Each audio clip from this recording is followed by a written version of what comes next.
Welcome back to Croft as we are set to go racing, the first of our 3 Quick Fit British Touring Car Championship races of the day. Good to go. Josh Cook is the man who starts on pole position, starting 17th on the grid. Sam Osborne. Sam, you've had a quick look at the circuit on your way round to the grids. Is it wet? Is it dry? Is it somewhere in between? What's it like?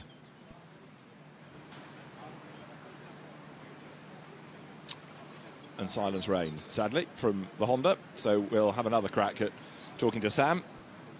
Sam, if you've had a lap round the circuit, is the circuit wet? Is it dry? What's it like? And apologies, it worked perfectly, I promise you, 2 or 3 minutes ago.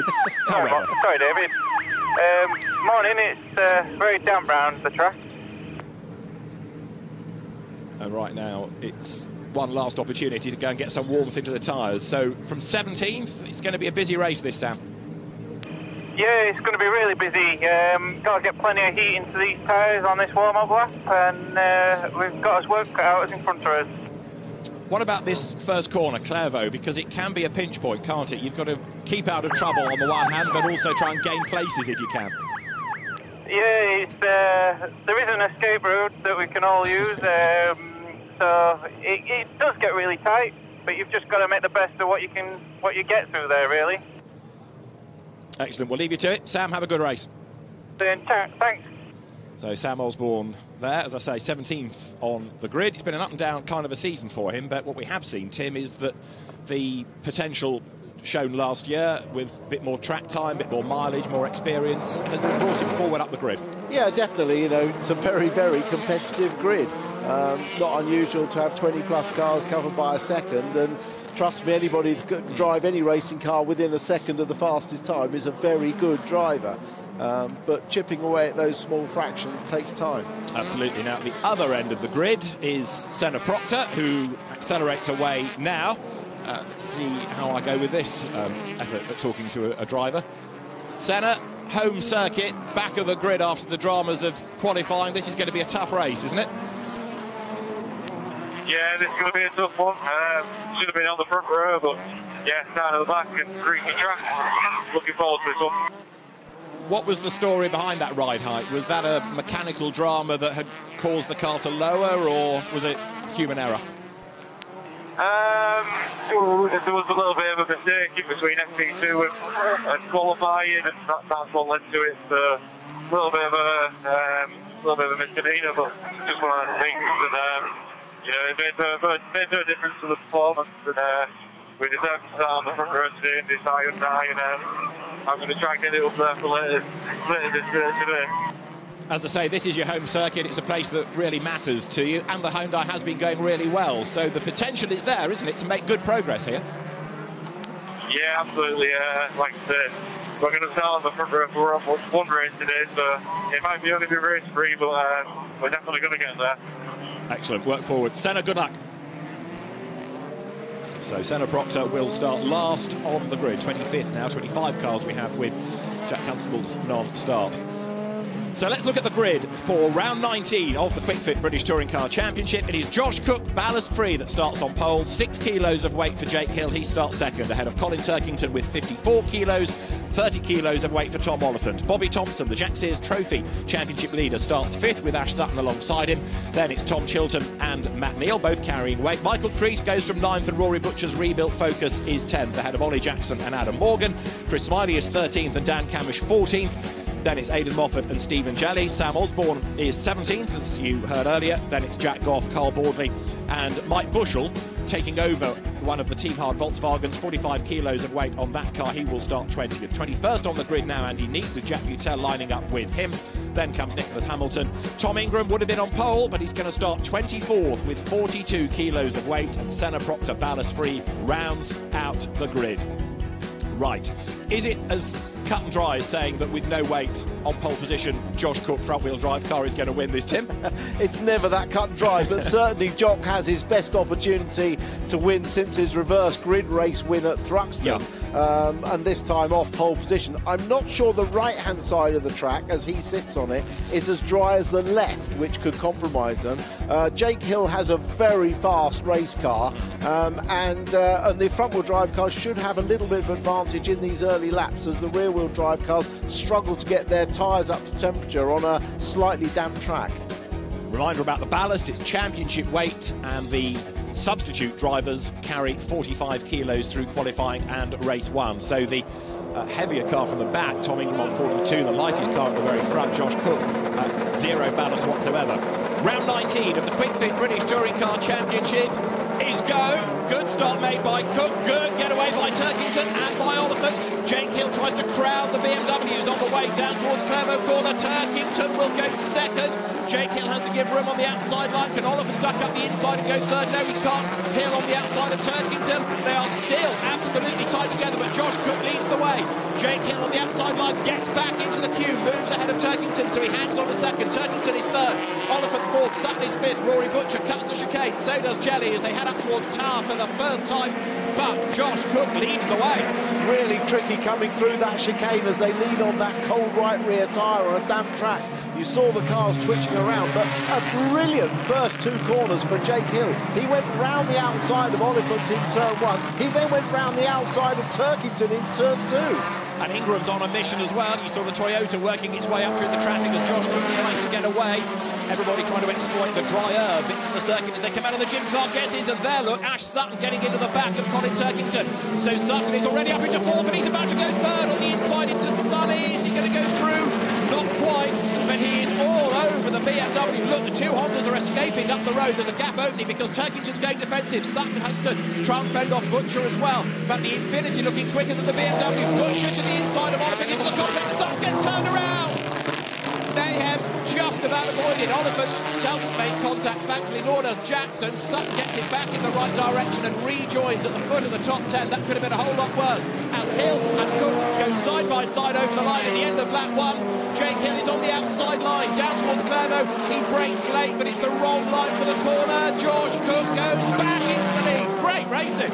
Oh, it's terrific racing at the front, but really unlucky for Sutton. He seemed to have switched his tyres on very early, but he got tagged by Butcher in that manoeuvre coming into the complex. So he gained, and now he loses out. And Oliphant was delayed in that, and so was Jackson. So three people as casualties. But Jake Hill is taking the battle to Josh Cook, no question about it. And now that Turkington does not have to defend from Sutton, he's right back with the Hondas. That BMW is looking really racy. As there, Jelly goes round the outside of Sutton, and the Infinity goes ahead of the BMW.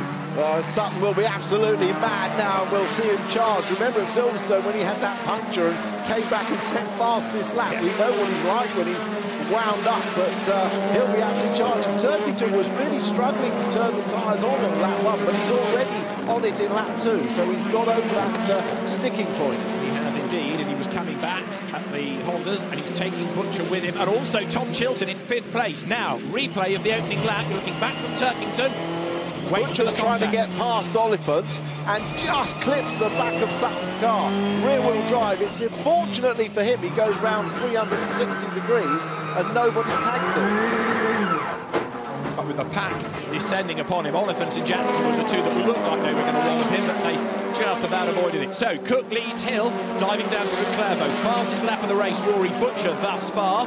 Progress of Tom Ingram from the back of the grid. He's up into 19th, but he's not carving his way through yet with the 42 kilos of weight on board. Cook, Hill and Turkington as one for the race lead. 1 second covers the top three drivers. And Cook's car still looking very nervous as he turns left coming out of that chicane. And we've seen big accidents there where the right rear lets go and the car spears off the road to the left. It's a dodgy part of the track. Senna Proctor trying to make some progress up behind Goff and Osborne. Yeah, he was 18th at the start of the lap. You're on board, though, now with Turkington, who is lining up to have a go against Jake Hill. Colin ahead of Sutton. He's trying to get as many points as he can, of course, to get himself back into the lead of the championship. But he's in third on the road. Cook leads Hill. And the gap between the top two was a fifth of a second at the start of the lap. But if Hill has to defend, then so Josh Cook should get away a little bit. Yeah, we're just watching this through the complex to see the... oh, there's big damage there for Bobby Thompson after a brilliant qualifying performance. Is it just some bodywork rubbing on the tyre from a bit of light contact, or is it more serious?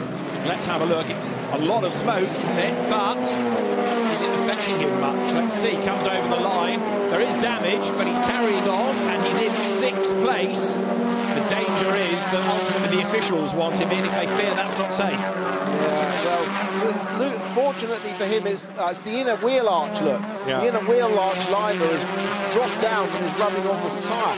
It's not particularly serious, and it's actually on the inside tyre as we go around the clockwise track, but obviously it can't last too long. Michael Crease is another in dramas. He is a lap down, so he's had a problem out of sight somewhere. Fastest lap of the race now, Colin Turkington.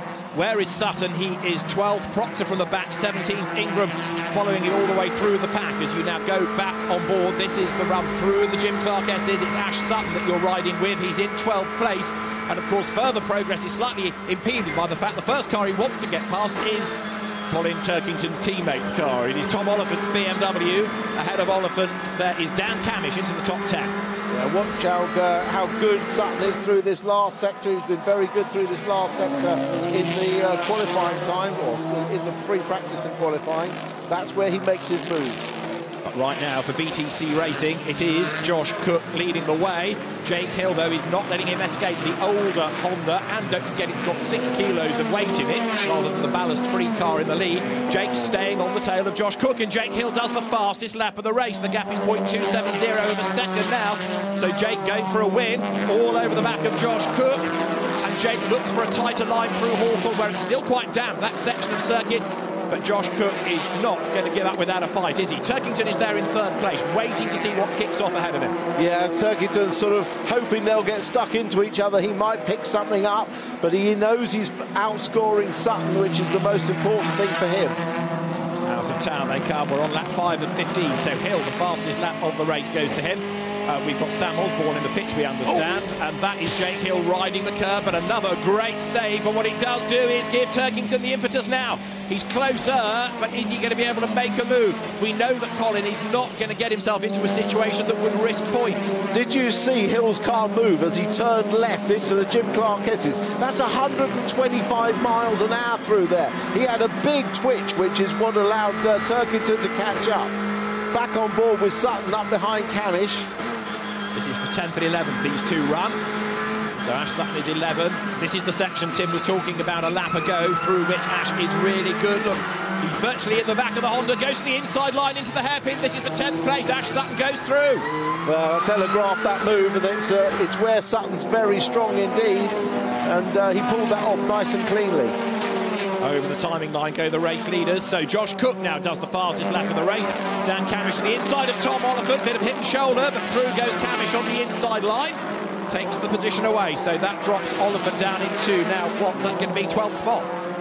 Hip and shoulder, that sounds like a new gin you're trying out, David. You offering?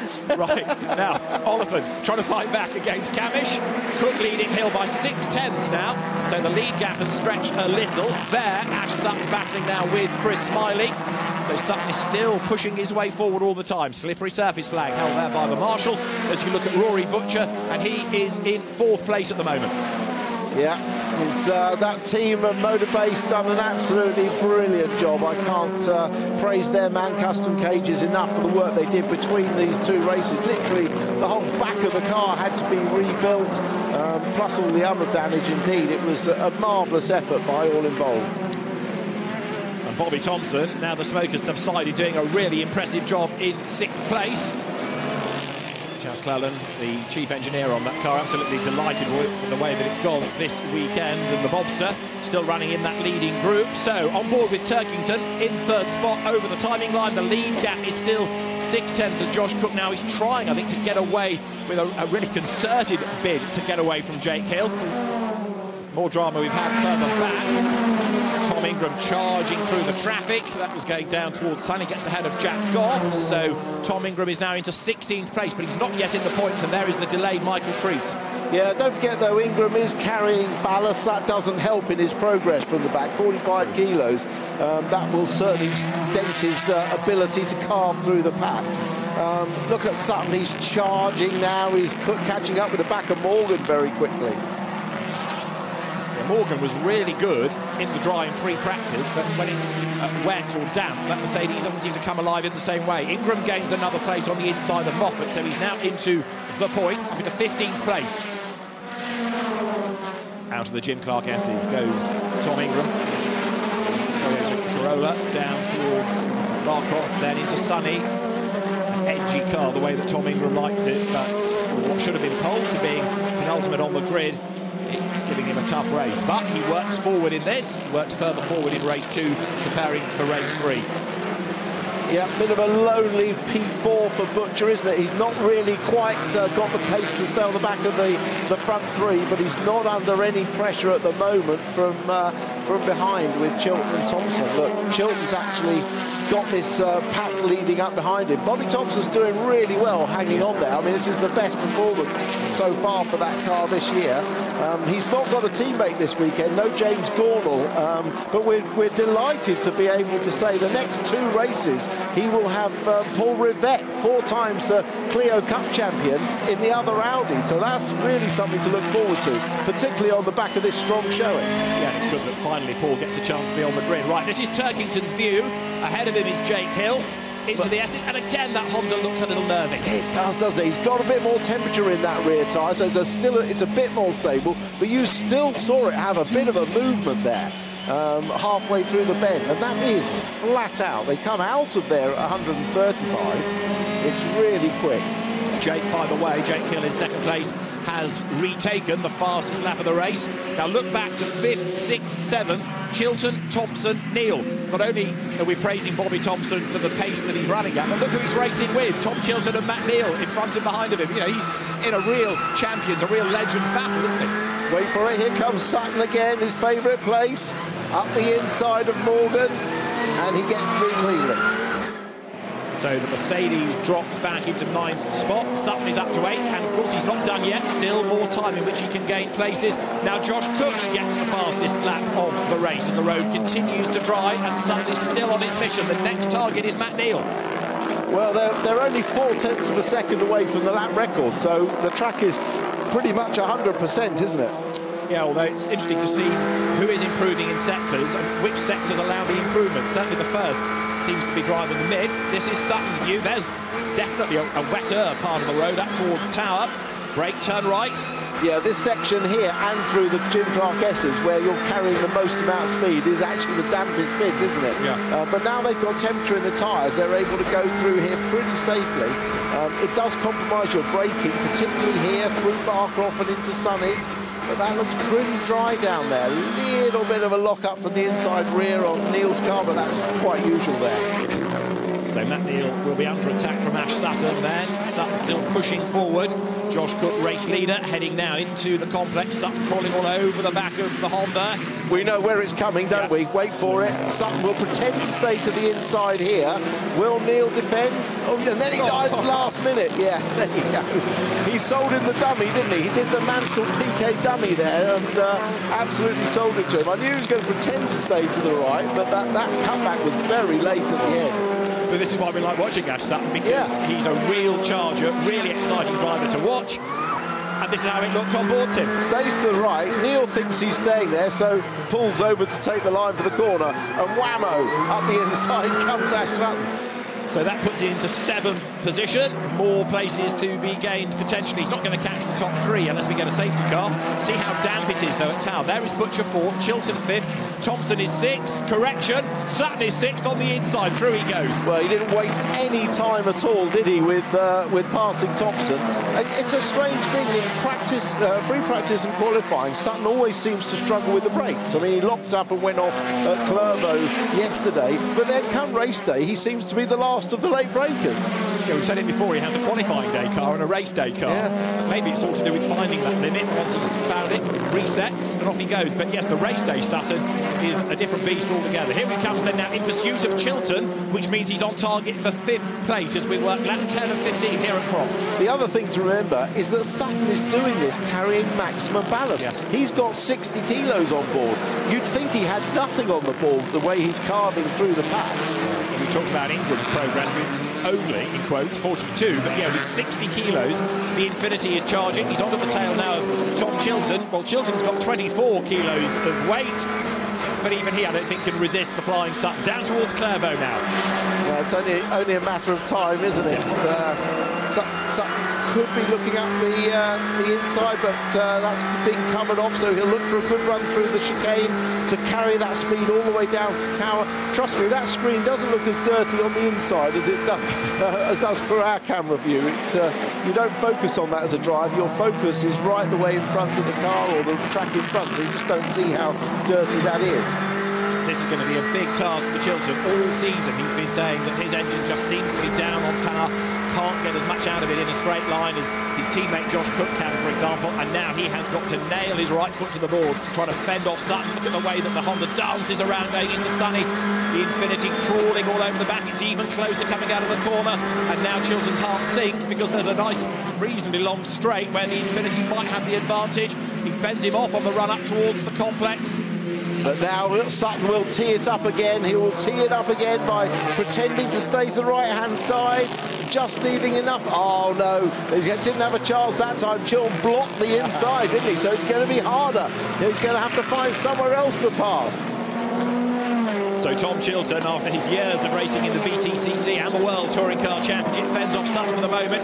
In the background, look, Matt Neal and also Bobby Thompson having a go at Adam Morgan. Thompson through on the inside, so as the Mercedes got a problem, Adam Morgan is losing pace seemingly at the moment. Yes, Thompson has dropped back, but he's also retaken the Mercedes, and this is what happened coming up to the complex. Bobby Thompson into the side of Morgan. Bodywork flies.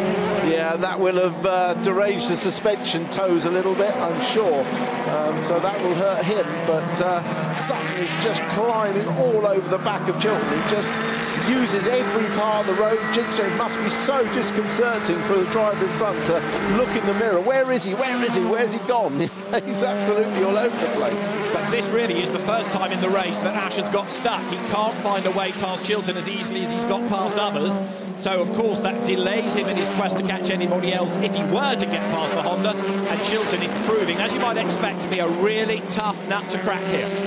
Yeah, well, Croft used to be the second hardest or third hardest track on tyres after Thruxton and Rockingham, but since it was resurfaced, he's got on the outside this time. He'll try and go all the way around the outside or cut back and get a better exit, but Chilton has so much experience, doesn't he, that he just knows where to put the car, or rather where to put Sutton, and in this case it's on the outside, but he's going to have to concede the corner because you can't run around the outside at race speed without being pitched into the gravel. He could try cutting back here, but again, Chilton blocks the inside. Great defensive driving by Chilton, isn't it, this? Oh, good run. Sorry to interrupt, but a really good run from Sutton through there. He could dive on the brakes. By defending, Chilton was slower through the chicane, so wait for it. Looks to the inside line, lines up, goes through, side by side, job done. Yeah, that was so well set up by Sutton, really. You know, he forced it in 2 corners before to cause that opportunity. Really clever thinking and great racecraft. And that is Jack Butel out of the race. I think I'm right in saying his first non-finish of the season, sadly, but Jack Butel out of the car, so we had that yellow flag just coming out of the chicane, didn't affect the pass. Now, there are the race leaders. The gap was 8 tenths at the start of this lap. It's come down a little, so Jake Hill has got away once more from Turkington and can therefore concentrate on Josh Cook up front. They're about to come through to complete lap number 13. So 2 more laps to go, and from 8 tenths, the lead margin has become 6 tenths. Yeah, what I was going to say was this track used to have quite high tyre degradation for the front-wheel drive cars. It no longer does since it was resurfaced. And although the track started a bit damp and they got quicker and quicker, their lap times are still only 3 or 4 tenths away from their fastest lap time. So we don't see that degradation on the front-wheel drive cars that the rear-wheel drive cars could take advantage of. And again, Jake Hill look closing up under braking. Fascinating to see the pace of those 2 cars. The new shape FK8 Civic ahead of the older FK2 as they now turn through Tower. So 6 tenths at the start of the lap, and Jake Hill quicker within the first sector. Turkington runs 3rd still. Butcher is 4th. Sutton is 5th. Chilton 6th. Neil 7th. Thompson 8th. Morgan 9th. Dan Camish in 10th. What about Ingram up from the back? He's into 13th. What about Senna Proctor? Senna has dropped away again, down to 18th place. Yeah, well, you see there, Butcher's gained 6 places. He benefited from that sort of melee early on that he was part of. But I think Sutton will be very relieved to have cut the damage, if you like, that spin could have caused. To have had a spin and still finish 5th, and in fact gain 1 place on your starting position, is pretty incredible. And it bodes very well for the next races because his car is blisteringly fast. Spin, recovery, improvement from grid position, and with maximum weight. I mean, yes, the opposition quakes, doesn't it? It does for race 2 for sure. Yeah. So, on to the last lap of round 19. Josh Cook, can he hang on in there for just under 1 more lap? He's led since the lights went out. He's been under pressure all the way from Jake Hill, but this will be a really good result once more for the Bert Taylor Steve Dudman team, BTC Racing, and for Josh. It's been a fairly lean season in some respects. It's not quite been what the team expected after a really good 2019, but as they come now out of Tower, Cook is ahead, and I think he's probably got just about enough in hand over Jake Hill, but both of them have driven really impressively. Yeah, very much so. Really collected race, because it wasn't easy on those damp conditions. We saw how hard they're working, how much the cars were moving around, and Josh hasn't actually had to really defend. He's been able to concentrate on driving his lines, keeping his speed up and not making any mistakes. Jake has also driven extremely well, but never got the opportunity to force the issue, and just a couple of corners to go now for Cook to take his 2nd victory of the year. And the 6th of his career then as he comes now to the hairpin. Jake Hill has a look, trying to unsettle Josh Cook on the run to the flag, but Josh Cook is going to win for the 2nd time in 2020. Round 19 of the Quick Fit British Touring Car Championship, won by Josh Cook. Jake Hill comes across the line in 2nd place. The gap at the flag, 6 tenths of a second. Josh Cook, the winner, also doing the fastest lap. Colin Turkington is 3rd, ahead of Rory Butcher. Ash Sutton is 5th. And then it's Chilton from Neil with Thompson, Morgan, and then Camish and Oliphant coming through next. Dan Camish in 10th place. Oliphant gets 11th. Chris Smiley 12th. Tom Ingram 13th from the back of the grid. 14th, Ollie Jackson. Stephen Jelly, the last point scorer.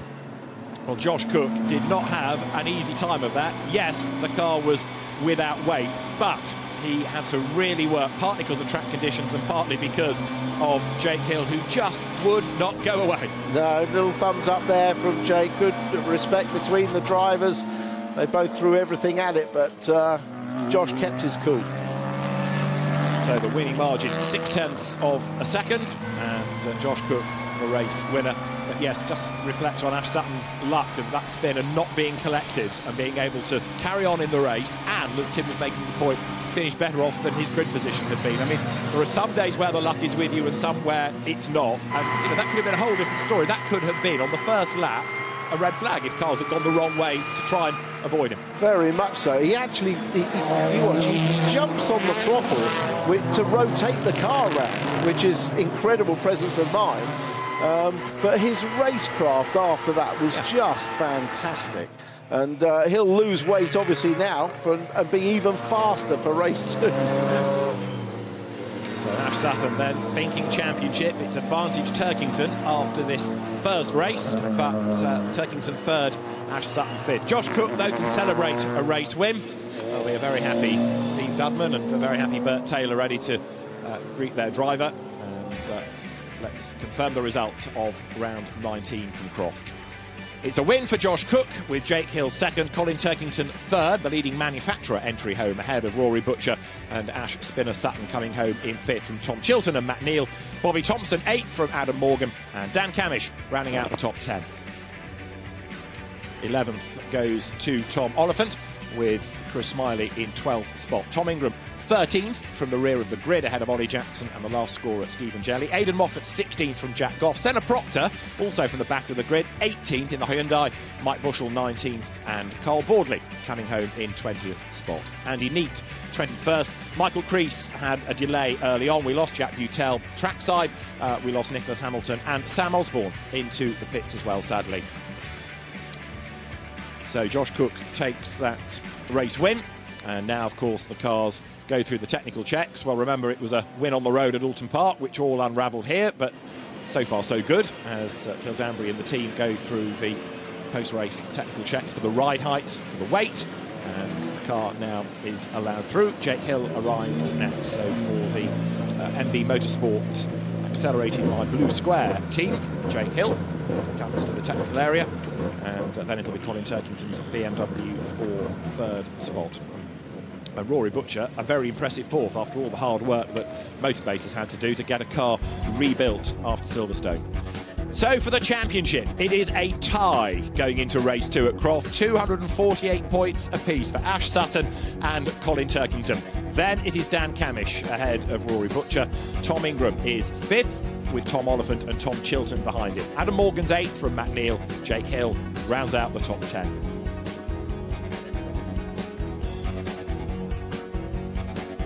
So that is exactly how it's affected the championship. We go to race 2 with the drivers tied on points. Josh Cook wins race 1 of the day at Croft. You can reflect on the second win of the season after the break.